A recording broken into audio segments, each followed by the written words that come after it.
Bonjour. C'est bien parce que quand je commence les interviews, on rigole tout le temps et les gens doivent se demander ce qu'on dit avant. Mais bon, on avait les quoi au Cobara juste avant, donc je disais c'est bien, ça porte chance. Alors, c'est une nouvelle interview avec toujours des gens très spéciaux et aujourd'hui, nous avons Luz le Pape. Donc, je suis Béatrice Petit-Demange, connectrice énergétique coach, connectrice parce que je dissout et résous vos conflits entre conscient et inconscient pour rejoindre, disons, votre programme de vie pour retrouver votre bonheur dans votre vie et réaliser matériellement vos rêves et le succès et l'abondance. Luz le Pape, je vous présente donc Luz le Pape, qui est thérapeute et formatrice en métamédecine. Alors, bonjour. Bonjour. Et nous sommes très curieux, tout le monde, de savoir c'est quoi qui t'a amené à faire ça. Alors, Et en quelques mots aussi, si tu veux nous dire après en quoi ça consiste. Mais ce qui nous intéresse beaucoup, c'est la personne. Et voilà. ok. Alors, j'ai commencé ce parcours en 2012, mais au départ, j'étais esthéticienne et en 2009, j'ai eu un accident au niveau du cœur. Et là, je me suis fait opérer le 9-9-9 et j'ai pris conscience que c'était le début d'un grand cheminement où il fallait que je m'aime avant de pouvoir aimer les autres et aider les autres à s'aimer. Donc, j'ai lu le premier livre de Claudia Rainville qui s'appelait La guérison à votre portée, en même temps que celui de Lise Bourbeau qui disait Aime-toi. Et j'ai appris que les deux, donc dans le livre de Claudia, les deux avaient créé une école qui s'appelait l'École du Bonheur à Québec. Et donc, j'ai jamais arrêté après de rechercher ce cheminement. Et au départ, c'était avec mes clientes en esthétique. Et donc, j'arrivais à trouver les nœuds des personnes, mais j'arrivais pas à trouver quelque part la façon de le leur expliquer. Et quand j'ai rencontré le livre de la métamédecine, j'avais la façon et la notice pour leur expliquer et aussi pour aller chercher l'origine des choses. Donc, j'ai commencé les formations en 2012 et après, j'ai jamais arrêté et aujourd'hui, j'en vis, c'est mon activité. Mais je suis passée d'esthéticienne à aide-soignante pour ensuite devenir animatrice en EHPAD. Et ce que j'en ai conclu, c'est que les gens heureux ne sont pas malades ou beaucoup moins. Et à chaque fois, je dirais, en EHPAD, c'était un petit peu pour moi une expérimentation à chaque fois d'aller chercher, tiens, telle personne, quelle est l'origine de son mal, d'aller regarder, d'aller faire des liens. Et c'est ce qui m'a amené après à faire mes consultations et ensuite à faire des formations. Voilà. Ok. Moi, j'ai connu Lise Bourbeau en Italie.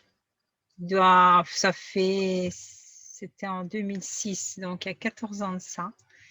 Ouais. Et j'avais beaucoup aimé son intervention et elle faisait aussi il y avait un workshop après, j'étais la voir, enfin, c'est un parcours que j'ai pas fait, mais c'était vraiment très, très intéressant. À l'époque, disons, c'était assez innovatif aussi. Ouais. Et c'est vraiment, je pense que c'était une des premières d'ailleurs qui commençait à inclure tout l'être humain, disons. Tous les Oui, le niveaux de côté l'être humain. émotionnel, en fait, voilà, c'est ça. En métamédecine, c'est comme si on va s'intéresser à la partie immergée de l'iceberg. Si on prend la maladie comme un iceberg, Mm, les médecins aujourd'hui et la médecine traditionnelle va s'intéresser à ce qui est visible et à ce mm, qui ressort. Nous, mm, on va s'intéresser à ce qui est immergé, à ce qui ne mm, se voit pas, mais ce qui a donné l'origine. mm, Alors, c'est valable sur les maladies, mais aussi les comportements, aussi les schémas répétitifs. Pourquoi est-ce que je m'attire toujours le même type de personnes, les mêmes types de situations, etc. Et au départ, j'ai commencé à travailler sur moi, bien sûr, mhm, pour me libérer. Et ensuite, j'ai compris en travaillant sur moi comment je pourrais aider les autres à se libérer aussi. mm. Et il y a une chose qui me vient aussi, je pense que c'était aussi une des premières qui commençait à associer les symptômes au niveau du corps à un symptôme, enfin un symptôme, disons, à une origine aussi émotive et énergétique, disons. Mm. Ce que je me souviens et tous les livres aussi que j'ai lus de la Bourbeau. Mm. Après, il y a beaucoup plus de méta-médecins en Mm. Italie qu'en France parce que Claudia a ouvert une école là-bas. Et Ok. donc, du coup, ils sont entre 200 et 300 là-bas à avoir suivi le parcours parce qu'il y a plusieurs niveaux. Et donc, moi, aujourd'hui, je propose le premier niveau en France et pour Mm. 2021, on fera le deuxième niveau en janvier à Toulouse où je suis. Ah, ok. Mais c'est vrai que voilà, c'est un travail Mm. petit à petit. Après, j'ai d'autres collègues. J'ai une collègue dans les Vosges, j'en ai d'autres à Paris. Mais c'est vrai que voilà, c'est un petit travail de fourmi Mm. parce que elle a été en France il y a 25 ans. Donc, il y a des gens qui connaissent, qui ont entendu parler, mais c'est comme si on réintroduisait quelque chose qui était parti parce que comme il y avait le mot médecine, c'était pas très accepté Mm. en France qu'on touche à alors que c'est pour moi quelque chose de complémentaire. Et il n'y a pas Mm. longtemps, j'ai été invitée dans une école pour en parler aux jeunes qui font du soin à la personne, en leur expliquant que en étant au courant des blessures des personnes âgées ou des enfants, ils vont avoir des indications. Et donc, je Mm. leur en ai donné quelques-unes. Ils ont trouvé ça génial. Donc, je Mm. me dis, c'est la future génération, quoi. Oui, oui, tout à fait, tout à fait. C'est-à-dire que c'est vrai que moi, j'ai vécu beaucoup d'années en Italie, pour les gens qui ne le savent pas. Et en Italie, il y a l'avantage qu'il n'y a pas de réglementation, disons, pour ça. Donc, les gens, ils peuvent faire ce qu'ils veulent. Mais bon, c'est un avantage et un inconvénient, ça dépend. Il faut avoir une personne très professionnelle devant soi quand on touche ces choses-là. Euh, en Italie. En France, c'est vrai qu'il n'y a pas tellement d'ouverture, hein, parce que je crois qu'il n'y a que l'ostéopathie qui est reconnue. Et Et sophrologie oui, aussi. c'est Ouais. vraiment très, très réduit, quoi. Tandis qu'en Ouais. Italie, il y a tout, quoi. Tu peux tout faire, pratiquement. C'est pas réglementé, Après, donc. après, je crois aussi qu'en Italie, ils sont très dans leurs émotions. Ah Et oui. même, on disait le mot métamédecine en italien, ils chantent, c'est la metamedicina. Mm. C'est, c'est différent. Chez nous, c'est plus sérieux. Ça fait Oui, plus. oui, Oh, oui. voilà. Donc, C'est vrai, tout à fait, tout à fait. Mais ils c'est une sont langue qui plus chante, hein, l'italien, hein. voilà, ils sont plus à l'aise avec leurs émotions. Ils peuvent s'engueuler le matin et s'embrasser le soir. Pour eux, c'est moins un souci qu'en France. Ah oui, tu penses que On, c'est, on a plus, ici, on a plus de retenue, plus de pudeur à hmm. exprimer son côté émotionnel. Mhm. Ah, ok, d'accord. Mm. Alors, c'est pour ça, peut-être parce que j'ai été en Italie, parce que moi, enfin, moi, j'ai pas de masque, j'arrive pas à en avoir, comme je dis tout le temps. Tu lis ce que je suis, ce que je pense. J'essaie de cacher, mais j'arrive pas. Bon, ben, tant pis pour l'autre. Mais bon, et quand j'arrive, c'est un effort surhumain. Donc, disons que oui, c'est très facile à lire mes pensées et mes émotions. Et c'est peut-être pour ça, oui, des fois j'ai pensé vraiment pourquoi j'ai choisi l'Italie, mais bon, voilà, ça sera peut-être une réponse à tout ça. Mm. Et on a vraiment de la chance ce soir parce qu'on a vraiment les Kokobara qui nous chantent. C'est très bien. C'est chouette. Alors, une question aussi, c'est est-ce que tu travailles, enfin, travailles avec Internet aussi, ou bien il faut venir en présentiel forcément chez toi, je sais pas Non, comment. je travaille aussi à distance. Mhm. Oui. Même sans forcément se voir avec les écouteurs, parce que la métamédecine, c'est quelque chose de vraiment complet. On a autant l'écoute très aiguisée sur le ton de voix, sur ce Mm. que peut ressortir dans une émotion, que la vision éclairée, que le ressenti aussi et l'énergétique. Donc, en fait, c'est vraiment une formation très complète parce que quand je parle en conférence, quand je fais des conférences de salon de bien-être, les gens me disent, mais vous avez parlé de plusieurs méthodes qui sont des méthodes différentes et divisées. Alors qu'en fait, moi, j'ai tout appris dans la métamédecine parce que Mm. Claudia travaille à cette méthode depuis 30 ans. Mm. Donc, elle a rejoint plusieurs choses jusqu'à même la numérologie que j'utilise sur les dates de naissance. Certains de mes collègues l'utilisent pas, mais moi, j'aime beaucoup l'utiliser en début de séance et voir un petit peu quel est le chemin de vie de la personne. Donc après, au final, c'est vraiment plusieurs méthodologies réunies pour Mhm. aller chercher l'origine du pourquoi. J'ai envie de dire même cette âme vient à nous. Hier soir encore, en discussion avec une personne sur Messenger qui me posait une problématique qu'elle a eue au niveau de la thyroïde. Et donc, je lui ai répondu, elle m'a dit, oh, oui, vraiment, vous avez presque touché juste. Mais j'ai dit, il me faudrait quand même un petit rendez-vous, quelque chose qu'on échange pour vous aider à libérer ça. Parce que toucher l'origine, bon, ça reste en surface, quoi. Voilà. Ok. Et donc, tu es à Toulouse, c'est Toulouse centre ou Toulouse… À côté, juste à côté de Toulouse, à un quart d'heure de l'aéroport de Toulouse. Donc, je suis dans une ville qui s'appelle Léguevin, qui est à côté de la grande forêt de Bouconne. C'est la plus grande forêt à côté de Toulouse.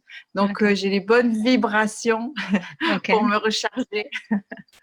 Moi, j'ai découvert Toulouse il y a quelques années de ça. J'avais jamais été, mais c'est une ville merveilleuse. Et je dois dire, ah oui, elle est très belle. Et puis les gens aussi sont merveilleux, sont très chauds, je trouve, comme disons les Italiens aussi. Voilà. Oui, c'est vrai que c'est différent des autres villes du Sud. Chaque ville va avoir comment dire, sa façon d'être. Après, moi, ce que j'ai aussi, c'est que j'ai un mélange. Du côté de ma mère, sont d'origine malgache. Et du côté de mon père, ils sont d'origine breton. Donc, ça a créé un mélange qui fait que ça s'est rejoint sur Toulouse. Ok, ils ont fait, chacun en fait moitié, puis on se rejoint là-bas. Voilà, mais j'ai une culture autant des îles avec la nourriture parce qu'on n'a jamais trop mangé de pain, on a beaucoup mangé de riz enfant et des sauces et voilà. Côté un peu malgache et réunionnais, donc c'est plutôt sain comme nourriture. Et après, le côté aussi des crêpes avec la Bretagne et le beurre salé. Tu nous fais venir envie. Ok, moi je ne sais pas si tu veux dire autre chose encore ou bien j'ai plus de questions. Ce que j'aimerais partager aux personnes, c'est qu'aujourd'hui, vraiment, il est l'heure de se comprendre intérieurement. Et donc, ayez le bonheur, parce que c'est l'heure, ayez le bonheur de poser des questions, même si vous n'avez pas le temps pour une consultation ou que vous ne souhaitez pas approfondir jusqu'à une libération, au moins de poser la question, tiens, pourquoi est-ce que j'ai ça? Parce que sur le corps, le moindre grain de beauté a une signification. Donc, c'est vrai que quand on parle ce langage, c'est quand même une ouverture à soi qui est énorme et qui est magnifique pour soi, pour ses enfants, pour ses parents, pour tout le monde. Donc, vraiment, j'invite tout le monde à parler ce langage. Et si vous ne savez pas le parler, demandez, je vous répondrai ou mes collègues vous répondront avec plaisir. Merci beaucoup pour ça. Disons, cette invitation, c'est une grande invitation que tu viens de faire, c'est merveilleux. Et c'est vrai que si on sait déchiffrer les langages du corps, eh bien, disons, je ne veux pas dire que tout est résolu, mais bon, vous avez déjà fait beaucoup. Une partie du chemin, oui. Oui. Mais déjà, se poser la question, comme tu dis, c'est déjà beaucoup aussi. Oui. Ne pas s'orienter seulement sur des médecines classiques, disons comme ça. Il n'y a rien de mal, mais ça, on ne résout pas le problème, c'est ça. Tandis qu'avec ce genre de méthode métamédecine, et sûrement, vous allez résoudre le problème à la racine, disons, si on peut dire ça. C'est ça. C'est ça, avec certaines personnes qui ont un certain âge, on peut remonter parfois en séance à des souvenirs de l'enfance d'un enfant de 2 ans ou de 1 an et demi. Et les personnes n'auraient jamais cru pouvoir retrouver dans leur mémoire cette origine-là. Mais elle y est. Donc, si elle y est, c'est qu'elle avait à être transformée et libérée. Voilà. Moi, je me souviens quand je faisais la thérapeute de chromopuncture, que j'ai encore d'ailleurs, mais je n'utilise plus. J'avais fait un traitement de prénatal, donc 9 mois de gestation dans le ventre de la maman, à une femme de 85 ans qui avait été opérée au genou et qui n'arrivait pas à se lever de la chaise. Et je lui ai rien dit, j'en ai même pas parlé de la prénatale. Mais au bout de quelques séances, eh bien, elle se levait, elle me regardait, elle me disait, Béatrice, qu'est-ce que tu as fait, quoi, voilà, pour dire. Oui, c'est ça. Tout à fait. C'est ça. Ok. Voilà. Merci, Luz, donc Luz le pape, pour, Merci, merci Béatrice. pour cette interview et d'avoir accepté l'interview aussi. Ça, c'est gentil. Ah, merci à toi de me l'avoir proposé. C'est vraiment pour moi un grand bonheur de pouvoir exprimer tout ça parce que j'ai eu le sentiment d'avoir eu compris tout ça, mais sans pouvoir l'exprimer jusqu'à il y a quelque temps. Donc là, ça y est. Merci, merci. C'est ce que je veux. Merci à toi. Merci beaucoup.